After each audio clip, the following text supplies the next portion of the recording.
변함없는 믿음의 열정으로 수요일 저녁 시간에 대면으로 또 온라인으로 함께 예배드리는 우리 성도님들의 가정마다 하나님의 보호하시고 인도하시는 은혜가 있기를 축복합니다. 제가 지도했던 한 청년의 이야기입니다.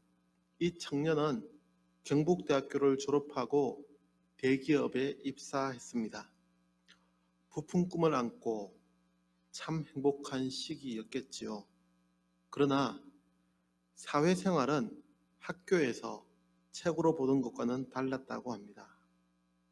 더구나 신앙의 열정을 가진 청년이 대기업에서 생활하는 것은 참 많은 갈등의 연속이었다고 합니다.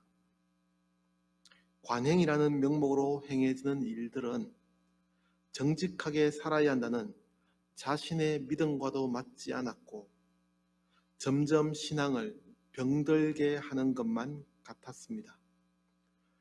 제가 자세히 표현하지 않아도 회사에서 어떤 일들을 겪었고 또 해야 했는지는 우리 성도님들이 다 짐작하실 수 있으리라 생각합니다. 결국 그 청년은 그 대기업에 사직서를 냈습니다. 제가 그 청년을 만난 시기는 그 이후였습니다. 이제는 30대가 되었고 미래를 준비해야 할 그 시기가 되었는데 아무것도 준비되어 있지 않는 현실이 막막했을 텐입니다. 그럼에도 그 청년의 변하지 않는 고민은 믿음으로 바르게 살고 싶다는 것이었습니다. 그 이후 그 청년은 그나마 공무원이 더 나을 것 같다더니 7급 세관 공무원이 되었습니다. 당시 저는 그 청년과 참 많은 이야기를 나누었고 고민과 기도도 많이 했던 기억이 있습니다. 그리고 그 청년의 진지한 질문과 태도가 여전히 기억납니다. 설교를 준비하면서 이 이야기를 해야 하기에 생각이 나서 전화를 했더니 얼마 전에 안수 집사님이 되었다는 소식도 들었습니다. 그런 청년입니다. 그 청년에 대한 이야기는 잠시 접어두고 함께 읽은 본문의 말씀을 살펴보면 느헤미야가 예루살렘 성벽을 재건했던 시기를 보여주고 있습니다. 앞의 4장에서는 외부적인 위협을 보여주고 있고 이어지는 5장은 내부에서 터져 나오는 분열의 모습을 기록하고 있습니다. 특히 4장은 그야말로 사면초가라 할 만큼 외부의 위협이 계속되었음을 기록합니다. 산발락과 도비야를 중심으로 한 대적들은 끈질기게 유대인들을 괴롭혔습니다. 그 전에 느헤미야를 비롯한 사람들이 어떤 상황이었습니까? 이제 막 페르시아의 포로에서 본국으로 돌아온 사람들이었습니다. 물론 그 이전에 1차 포로기한과 2차 포로기한이 있었지만 당시의 상황이 좋지 않았던 것은 동일했습니다. 그러니 아직도 성벽이 폐허 그대로 남아있던 상황이었다고 기록하고 있지 않습니까? 지금이야 중장비로 몇 년이면 재건할 수 있을지 모르겠으나 당시에는 몇십 년이 지나도 나아지는 것이 없었습니다. 더구나 전쟁으로 폐허가 된 땅에서 먹을 것을 구하며 살아야 하는 부담까지 있었기에 삶의 터전을 재건하는 것은 많은 어려움이 있었습니다. 이런 시기에 외부에서 다가오는 위협은 간단한 것이 아니었습니다. 그것도 집요하게 괴롭히고 회유해 왔습니다. 이에 대한 더 자세한 이해를 원하시면 4장의 말씀을 천천히 읽어보시기를 권해드립니다. 아무튼 그럼에도 느헤미야는 이런 위기를 기도하며 잘 극복하고 있었습니다. 그러나 여전히 성벽은 재건되지 못했습니다. 외부의 적들을 막아내며 부단히 노력했지만 여전히 진행 중이었습니다. 느헤미야서 6장 15절에서 성벽 재건이 52일 만에 끝이 났다고 기록하는데 이는 거의 2달에 가까운 기간이 걸린 것입니다. 또 52일이라는 기간을 고려할 때 성벽 재건이 그렇게 웅장하게 잘 이루어진 것은 아닌 것으로 짐작할 수 있습니다. 이 2달을 모두가 공동의 일을 감당한다는 것은 쉽지 않은 일이겠지요. 더구나 재차 말씀드리지만 외부의 위협을 막아내면서 성벽 재건을 해야 했습니다. 그렇게 사람들은 지칠 대로 지쳐 있었고 모두가 이 일에만 매달려야 했습니다. 또한 계속되는 위협에 빨리 대응하기 위해서 한 손으로는 일을 하고 또 다른 한 손에는 병기, 무기를 잡고 있어야 했습니다. 그것도 4장 21절에서는 이른 아침부터 늦은 시간까지 일을 했다고 기록합니다. 이런 상황에서 느헤미야와 유대인들은 내부에서부터 서서히 자라고 있는 문제까지 마주하게 됩니다. 52일간의 성벽 재건은 사람들에게 희생을 요구했습니다. 문제는 그 희생이 각 가정의 형편에 따라 무게감이 달랐다는 데에 있습니다. 경제적으로 여유가 있는 사람들이야 1년을 쉬면서 공적인 일을 해도 상관이 없겠지만 경제적으로 여유가 없는 사람들은 당장 식구들이 먹을 끼니를 걱정해야 했습니다. 그런데 52일을 성벽 재건에만 매달려야 했으니 어떻게 되었겠습니까? 형편이 말이 아니었습니다. 급기야 사람들은 자신이 가진 재산을 저당 잡혔고 어떤 이들은 자녀를 종으로 팔아야 했습니다. 심지어 4절 말씀을 보시면 세금을 내기 위해 빚을 지는 일까지 있었습니다. 네, 그래도 더 잘 살기 위해서 더 안전한 나라를 만들기 위해서 희생해야겠죠. 이미 바빌론의 포로로 살아온 이들이 아닙니까? 그러니 다시는 나라를 잃지 않기 위해서 준비하는 것이 당연합니다. 모두가 그렇게 생각했고 지도자들은 그렇기에 희생을 당연하게 요구했을 텐입니다. 그런데 문제는 다른 데에 있었습니다. 1절의 말씀입니다. 제가 다시 읽겠습니다. 그때의 백성들이 그들의 아내와 함께 크게 부르짖어 그들의 형제인 유다 사람들을 원망하는데. 아멘. 왜 백성들이 유다 사람들을 원망합니까? 네, 왜일까요? 그에 대한 해답은 함께 읽지는 않았지만 이어지는 말씀에서 나옵니다.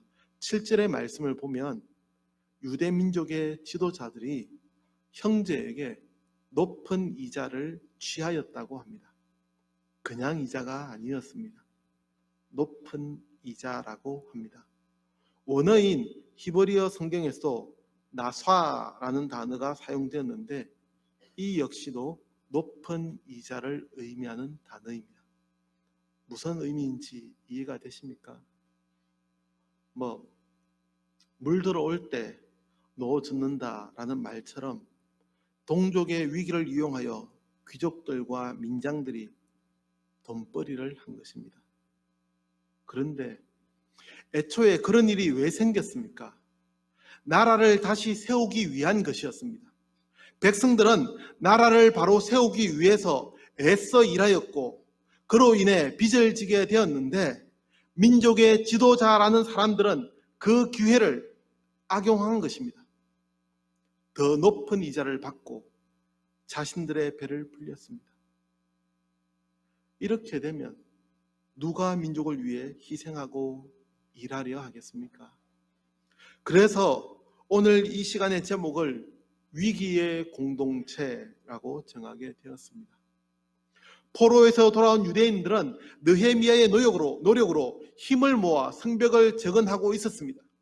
외부의 적들이 공격하려 하고 위협했지만 그 정도는 잘 견뎌낼 수 있었습니다. 좀 더 열심히 일하면 문제될 것이 없었습니다. 그런데 정작 문제는 내부에서부터 터져 나오는 것이었습니다. 민족의 지도자들이 동족의 아픔과 고통을 감싸주려 하지 않았고 외면하는 것을 넘어 악용했습니다.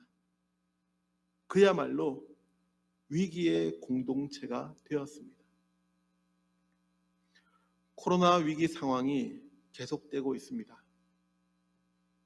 끝날 때도 된 것 같은데 아직은 더 기다려야 한다고 합니다. 얼마나 많은 사람들이 이 위기를 힘겹게 버텨내고 있습니까? 힘들지 않은 사람이 없겠죠. 그런데 우리는 간혹 우리의 가슴을 따뜻하게 하는 소식을 듣습니다. 작년 봄이었나요?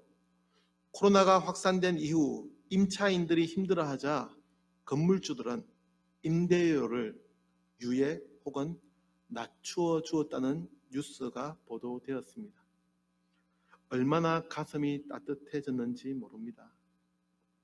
장사를 하시는 분들이 힘들어하자 그 고통을 조금씩 분담하기로 결정한 것입니다. 일명 착한 임대인 운동으로 불리고 있습니다. 모두가 겪는 이 위기의 상황에 동참하는 희생의 마음이고 저는 사랑의 마음이라고 표현하고 싶습니다. 세상의 가치로 보면 웃기는 상황입니다. 경쟁에서 이겨야 한다고 가르치는 것이 세상의 이치이고 수단과 방법을 가르치지 않아야 한다고 말합니다. 기회가 왔을 때에 잡아야 한다고 가르치기도 합니다. 그런 가치에 따르면 남이야 고통을 당하든 말든 나만 잘 되면 되는 것입니다. 그것이 불법도 아닌데 뭐가 문제가 되겠습니까? 그렇죠. 본문의 유대민족의 지도자들도 그렇게 생각했을 텐입니다. 돈을 빌리려는 사람이 많으니 조금씩 이자를 올리는 것이 당연하고 또 강제로 빌려가도록 한 것도 아닌데 자발적으로 빌려가는 것이니만큼 높은 이자를 받아도 괜찮아 보였을 텐입니다. 우리가 사는 세상은 항상 그렇게 우리에게 말을 합니다. 그러나 이런 사회의 현상은 우리의 공동체를 위기로 몰고 갑니다. 우리의 이런 상황에서 무엇을 먼저 생각해야 하는지를 본문을 통해 발견하게 됩니다.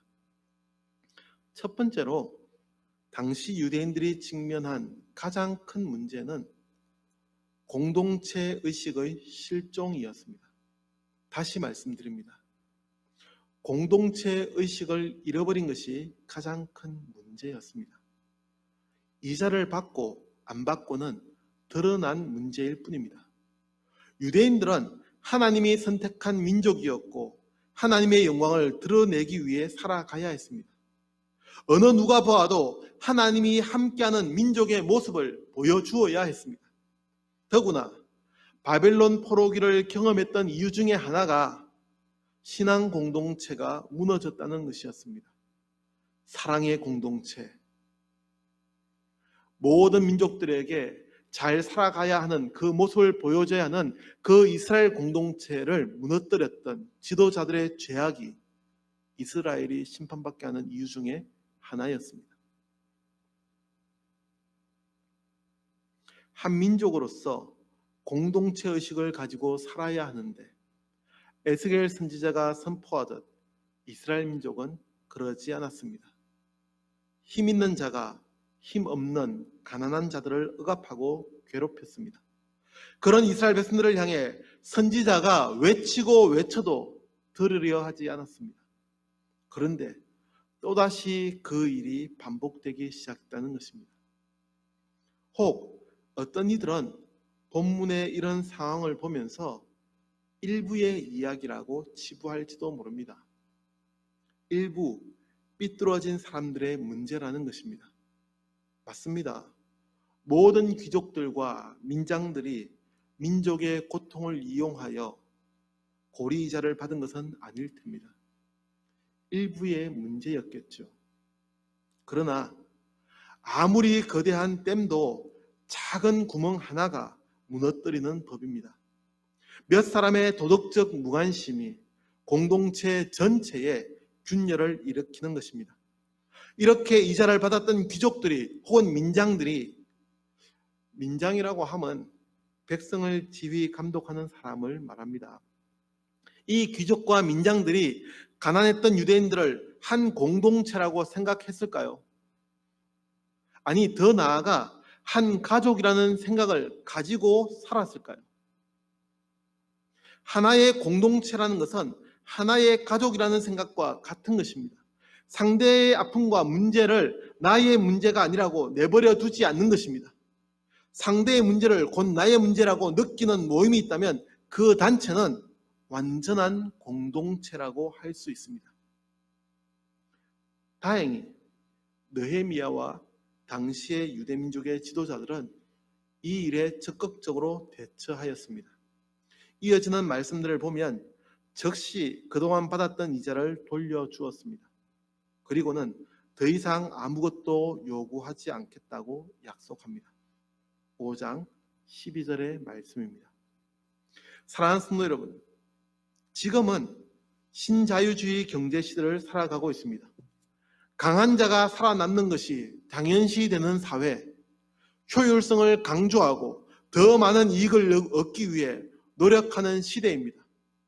이익을 위해서라면 무엇이라도 해야 한다고 가르치는 시대입니다. 이런 시대에 하나님은 공동체의 의미를 다시 생각하게 합니다. 특별히 우리는 이틀 전에 3.1절을 보냈습니다. 이런 민족의 공휴를 맞이할 때마다 이 민족을 위해 목숨을 바쳤던 우리 선조들의 희생을 떠올리게 됩니다.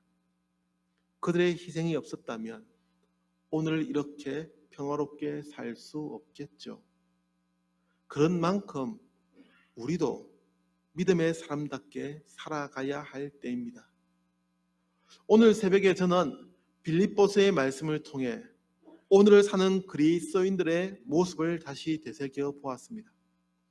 교회가 혹은 그리스도인들이 참으로 이 세상의 빛과 소금으로 살아간다면, 참으로 그렇게 살아간다면 왜 사람들이 교회를 손가락질하고 싫어하겠습니까? 믿지 않은 사람들이 교회를 싫어하는 가장 큰 이유는 교회가 교회답지 않다는 데에 있습니다. 믿음의 사람들이 말하는 것처럼 살지 않는다는 것입니다. 달라져야 할 때입니다.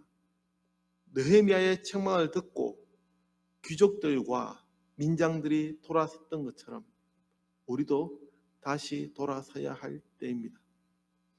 공동체 의식을 회복해야 합니다. 위기의 공동체에서 새롭게 세워지는 신앙 공동체가 되기를 주님의 이름으로 축복합니다. 두 번째로 우리는 본문을 통해 솔선수범의 삶을 생각하게 됩니다. 느헤미야는 당시의 총독들이 어떠했는지 우회적으로 말해주는데 5장 14절부터 18절까지의 말씀입니다.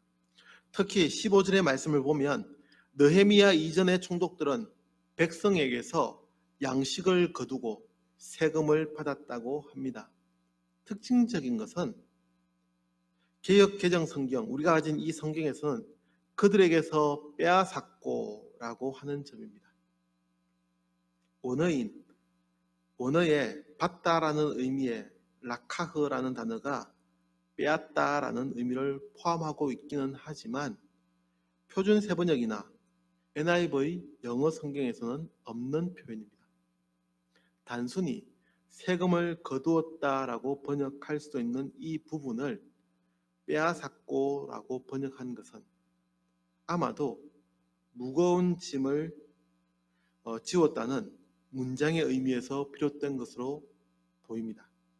아무튼 이전의 총독들은 힘겨운 세금을 거두었고 그의 밑에 있는 사람들까지도, 그의 종들까지도 백성들을 압제하고 착취하였습니다. 그것이 총독의 힘이었고 권리라면 권리였습니다.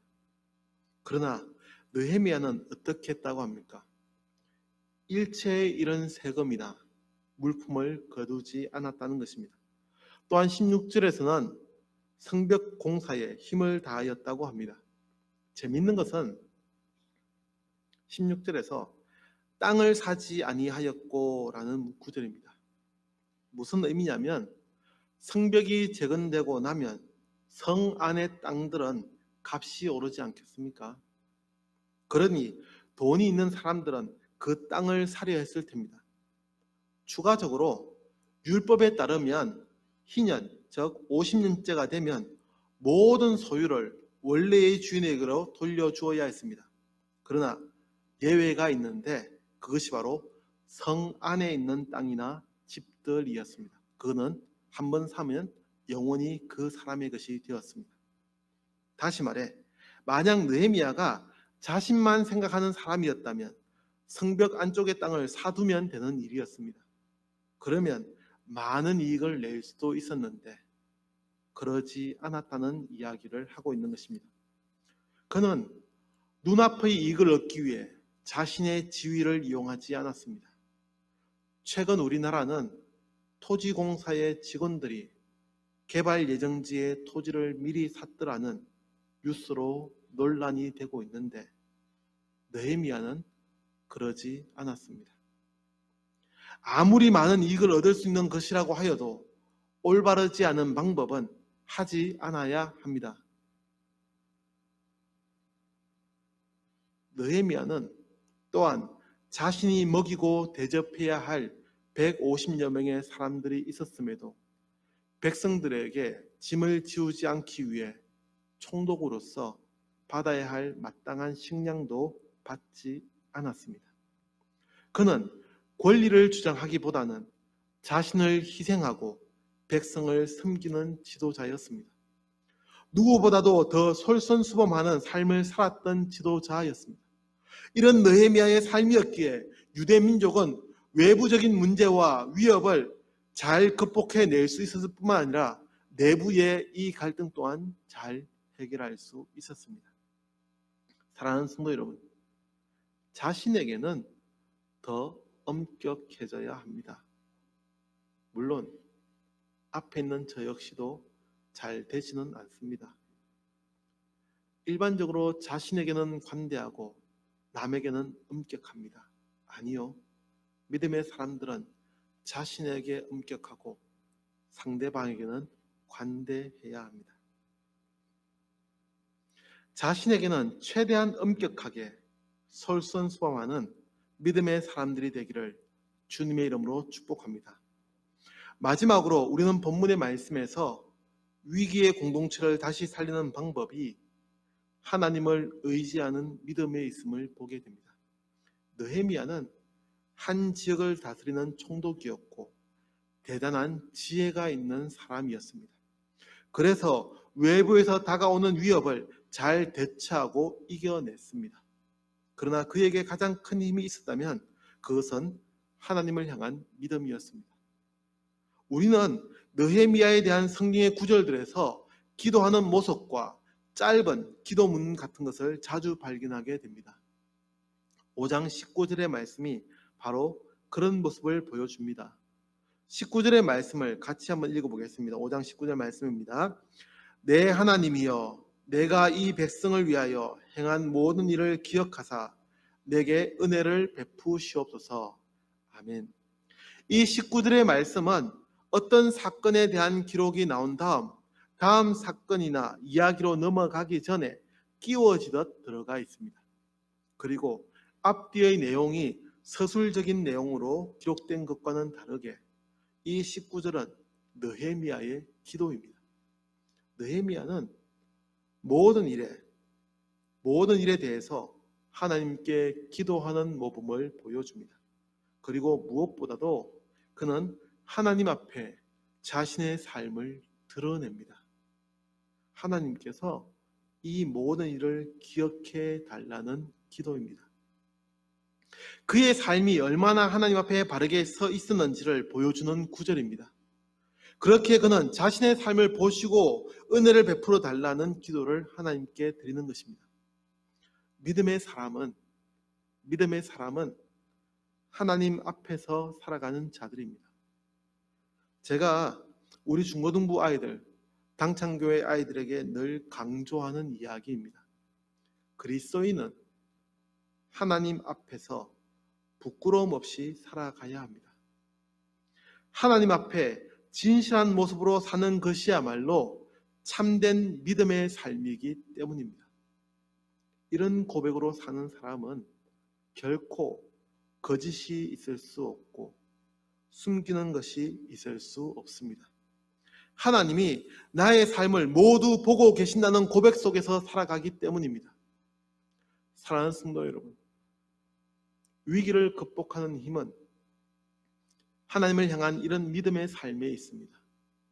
겉으로 아무리 화려하고 힘이 있어도 그런 것으로 위기를 진정으로 극복할 수는 없습니다. 세상의 사람들은 권력으로, 돈으로, 지식으로 혹은 인맥으로 어떤 문제를 해결하려 합니다. 아니요. 그리스도인이라면 마땅히 하나님 앞에 먼저 기도해야 합니다. 하나님 앞에 기도하는 것이 중요한 이유는 하나님이 우리의 문제를 다 알고 계시다는 고백을 전제로 하는 것이기 때문이고, 하나님이 우리 문제의 참 해결자가 되신다는 고백에서 시작하기 때문입니다. 이런 고백이 있을 때에 우리는 문제의 크기를 보지 않게 되고 문제를 해결해 나갈 수 있습니다. 느헤미야의 삶을 보면서 문제를 해결하는 성도들이 되기를 축복합니다. 위기의 공동체를 다시 살린 느헤미야처럼 우리가 직면하는 많은 문제들로부터 한국 교회를 지키고 가정을 지키는, 또한 믿음의 공동체를 회복시켜 나가는 성도들이 되기를 주님의 이름으로 축복합니다. 세상은 여전히 우리에게 더 많은 이익을 가지는 것이 삶의 안정을 가져다 준다고 가르칩니다. 수단과 방법을 가리지 않고 다른 사람을 밟고 올라가야 한다고, 그것이 힘이고 능력이라고 말합니다. 처음 예화로 말씀드린 그 청년의 고민이 여기에 있었습니다. 그 청년이 세상의 기준에서 성공하는 삶을 원했다면 그는 대기업에 계속 남아 있어야 했습니다. 부당한 방법이라 할지라도 적당히 타협하고, 때로는 거래처 업자들을 만나서 대접도 하고 뇌물도 주고 그렇게 살아가면 됩니다. 그렇게 시간이 지나면 자신의 월급도 오를 테고 지위도 잘 올라갔겠죠. 구태여 직장을 그만두고 몇 년의 시간 동안 시험을 준비할 필요가 없었습니다. 그러나 진실한 모습으로 살겠다는 그의 열망이, 그의 믿음이 모든 것을 잃을지라도 바른 삶을 선택하는 것이 옳은 선택이라고 결단하게 만들었습니다. 함께 읽은 느헤미야의 말씀은 믿음의 사람들을 외면하지 말라고, 하나의 공동체라는 것을 잊지 말라고 우리에게 말씀합니다. 세상의 모든 사람들은 그것이 권리라고 말할지라도 믿음의 사람은 내려놓아야 한다고, 남들보다 더 솔선수범해야 한다고 말합니다. 그리고 하나님을 의지하는 믿음을 잃지 않아야 한다고 가르치고 있습니다. 이 느헤미야의 말씀과 같이 이 시대의 위기를 잘 이겨나가는 성도들의 삶이 되기를 주님의 이름으로 축복합니다. 우리 성도들을 통해서 위기 가운데 있는 한국 교회가, 믿음의 공동체가 다시 새로워지고 다시 세워져 나가기를 간절히 기도합니다. 기도하겠습니다. 느헤미야의 모습을 통해 이 시대를 살아가는 우리의 삶을 다시 되돌아봅니다. 하나님, 우리의 완악함과 이기심으로 가득 찬 우리의 마음을 용서하여 주시고 하나님 앞에 바르게 살아가는 것이 무엇인지 발견하고 결단하게 하여 주옵소서. 아버지 하나님, 믿음의 공동체를 위해서 더욱더 섬기는 자세의 삶이 되게 하시고 솔선수범하며 하나님을 바라보는 믿음의 삶을 살아가게 하여 주옵소서. 예수님의 이름으로 기도합니다. 아멘.